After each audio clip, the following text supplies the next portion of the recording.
umaga po sa ating lahat. So, this is Kyla again and may gusto ulit akong i-share sa inyong lahat. Like, kanina lang, habang pinapakinggan ko yung homily ni Father Raura, ito yung edited na homily na, yung hindi siya yung live mass.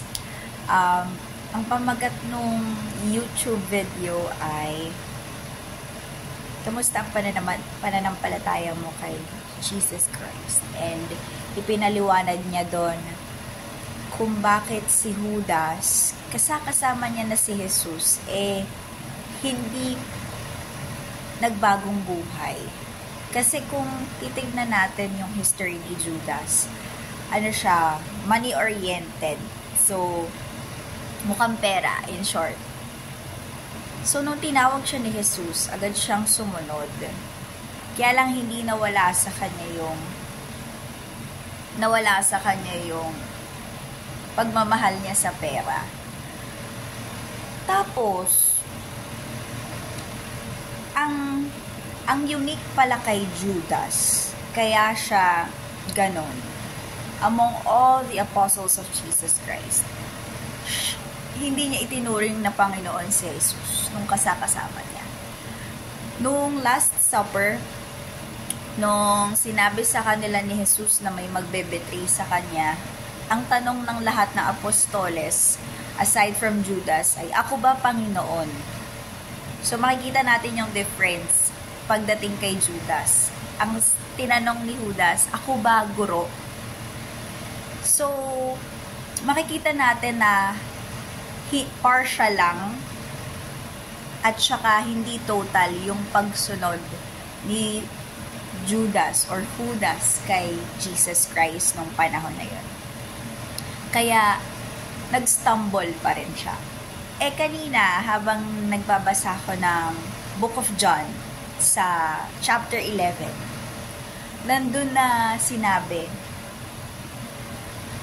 meron dong palaisipan na sabi ko sa sarili ko, paano ko ba to maiintindihan? Pero ang sabi kasi doon, there are 12 hours in a day.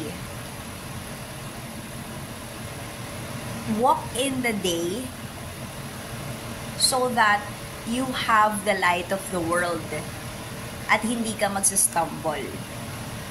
Kasi kung sino man ang nag-walk at night, the light is not in him. So, he will stumble. So, feeling ko, si Judas, he did not walk with Jesus. Sino ba ang light of the world? Di ba si Jesus Christ? So, hindi siya nag-walk with Jesus Christ, even though he is walking side by side kay Jesus Christ. Nakita niya yung miracles, yung pagpapagaling ni Jesus Christ, pagpapakain ng 5,000 out of 2 fishes and 5 loaves of bread. Nakita niya lahat yon, yung preaching ni Jesus Christ, the best among the rest, pero hindi na kuhang baguhin yung puso niya.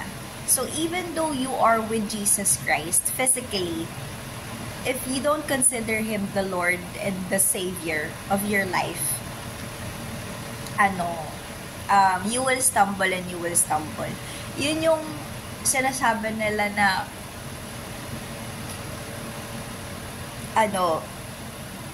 may hesitation pa sa pagtitiwala sa Kanya. But the good thing is, we can change that. We have a choice to change that. We have a choice na pagkatiwalaan siya ng buong buo. And that's very beautiful. So walk with Jesus Christ, the light of the world, and so that you will not stumble into sin again. So ganun yung parang naging realization or ganun yung tinuturo sa akin ngayon. I'm still a work in progress in my faith. Kino-consider ko na recommitment to, itong life ko kay Jesus Christ. Kasi I had stumbled before because I was not really walking with Him. Tapos na-lose ko yung focus ko. So by this time, I have learned my lesson and I hope I would be able to apply it consistently and effectively. So yun lang naman. So I hope this is something to chew on for each and every one of us this Sunday morning. Thank you for listening, you guys. And God bless you all.